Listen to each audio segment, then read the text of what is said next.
All right, guys, welcome to our meeting. So today it is April 17th, and we're going to do a quick little Scrum meeting just to show like where we are and what everyone's progress has been since last week. So the first thing I'm going to go over is just what we were doing in the last meeting. So I have the minutes here open. So last week, we had the app pretty much mostly functional. I can go ahead and share my screen. Let me pull up the emulator. So we had this working pretty much as well as you can see here. Our buttons were mostly working. The colors were a little bit off, but most of the functionality was pretty much here.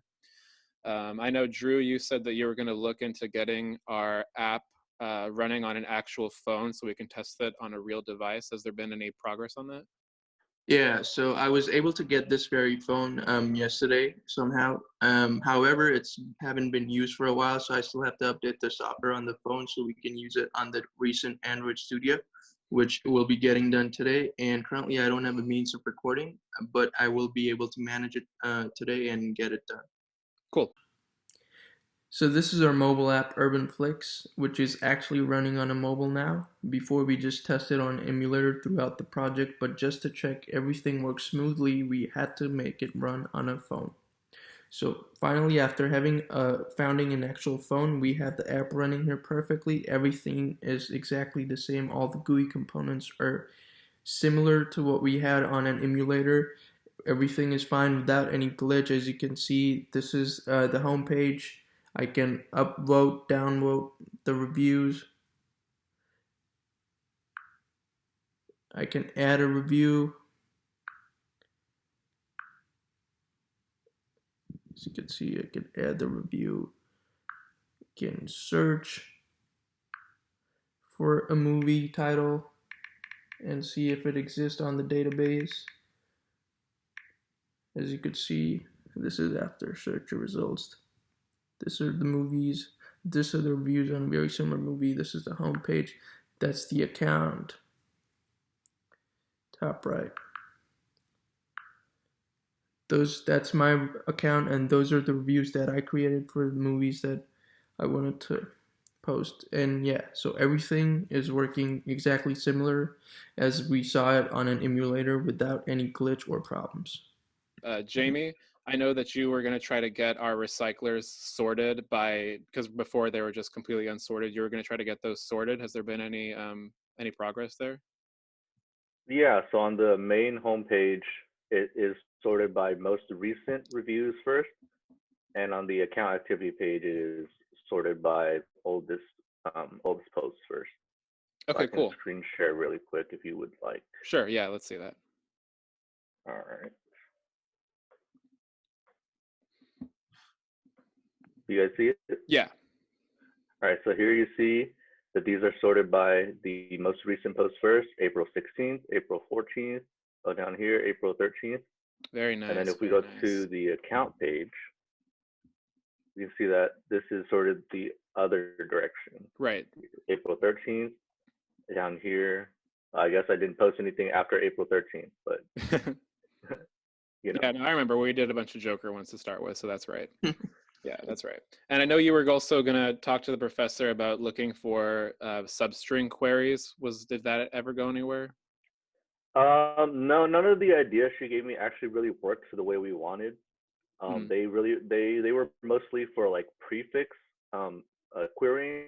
So like if it started with that word or ended with that word.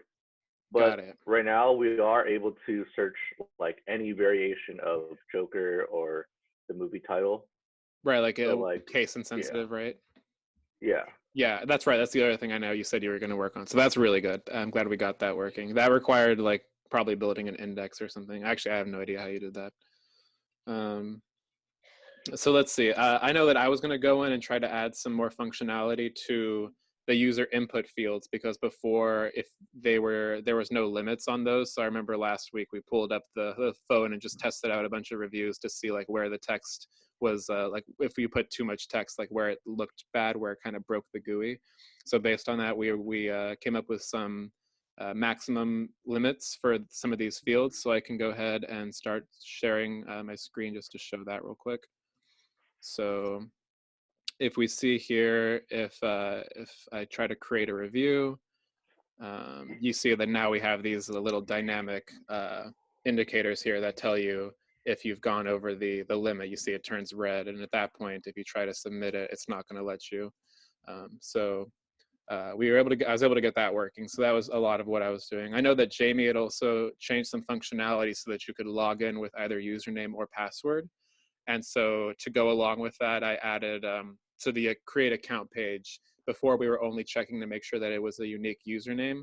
So I added another function call in there to make sure that we also check that the email address was also unique, since you can now log in with either one. And so I got that working.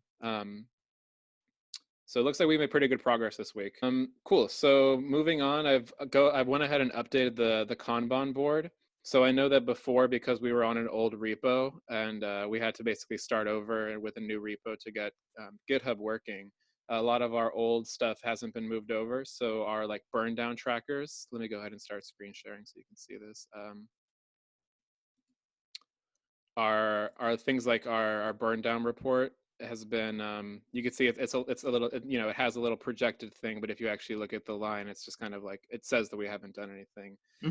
But you know, I did go ahead and dynamically link some of these things together now, so we actually have milestones working. So if we go into the board, which I went ahead and updated, we have some tasks here that are now linked to certain milestones. So as we go ahead and finish these issues in our backlog, we'll actually get to see some progress on the burn down charts and on the velocity trackers. So those should start tracking on their own. They won't be complete, obviously, because clearly we've already done a whole bunch of stuff, but they will be able to track like all the documentation phase stuff. So make sure as you guys go through and do some of these that you mark them complete here on the Kanban board, so it'll track that for us. So just going into some of these specific things that I want to make sure we're ready to move on in this week. So the things that I'd like to get done, ideally by even the end of this weekend, if possible, is getting these JUnit test classes done and getting documentation, getting all the Java doc done. I think any of us can do the Java doc stuff, but I was hoping that Jamie could take care of the Firestore adapter, specifically the Firestore adapter class, and anything that uses like the recycler views, because I know that you pretty much handled those, so you might have a better idea of how those things work. Do you think you can take care of the Java doc for those, Jamie? Yeah, sure. I'm working on that right now, actually. All right, perfect. And I don't think we'll be able to add any JUnit test cases for those, because those are purely like GUI and database related. So it's kind of hard to test something like that. We'll take a look, but maybe as you go through, see if there's anything that looks like it could be JUnit testable. But if there isn't anything, I'd say for now, don't worry about that. All right. Drew, do you think you can add some Java doc for the user and movie review classes? Yeah, sure. I can work on it. Cool. It should be pretty easy, because those classes, they're pretty basic. We're only using those just to get like elements pushed to the database, so it should be pretty straightforward. It's mostly like setters and getters. You know, it's pretty easy to do that. So the rest of the, you know, and also as you guys are going through, both of you guys, and I'll do this too, just keep a lookout for anything that looks like it could be testable. So anything that's like a method that doesn't necessarily only do GUI stuff, like just maybe like, you know, just keep a lookout for something like that. And if you see something that looks like you might be able to write a test for it, you know, either mark it, or, you know, if you have time, write the test right there. So going forward, I mostly plan on checking out some of these minor things that we still have back here in the icebox. These are things like, you know, we have that redundant user field in the database that we never figured out what that was. It's not a huge deal that it's there, because from the user perspective, they're never going to see it. But from our end, it's a weirdness. Things like this little toggle button for saving user credentials, might want to look at that. So if you guys want, you guys can check out some of these little things. But I think right now our main priority, and if you guys agree, should probably be getting started on a lot of this documentation stuff. So like another thing that we need to do is revise the design document. So if you remember at the beginning, Drew, we made that design document with all the like diagrams and stuff. Yeah, most of that stuff should be fine, and it's, you know, I don't think we need to update it. But if you could go in and update the UML diagram for that would be really helpful, because our UML diagram has pretty much totally changed since then, you know? Sure. Yeah. So that's, just go through the classes, and for every, like, you remember how to make the UML, just like, methods and fields for all those classes. Um, and that's probably, like, I think that's probably the biggest part of revising our design document. I think I can go in and just type out all the other little things that we're going to need to it, like things that we've changed. Like before, we had like a movie class that we realized was redundant because we had all that information is kind of contained in the movie review class or in the user class. So we got rid of that class. So I'll go ahead and revise that, just all the other little things. But besides that, I mean, I think if we can get the Java doc and JUnit testing done, and get that design document revised, that's going to be like pretty much, from there it's the home stretch. From there we'll make a demo video, we'll set up the wiki, and it should pretty much done at that point. So we're pretty close, guys. So you guys can go ahead and pat yourselves on the back. We're pretty good. Before we close out, is there any last comments or anything? I mean, I think we're pretty good, but if you guys have anything. We're good for now, as long as we finish up the backlog. Yeah. In coming days, we should be fine. Yeah. And Jamie, anything?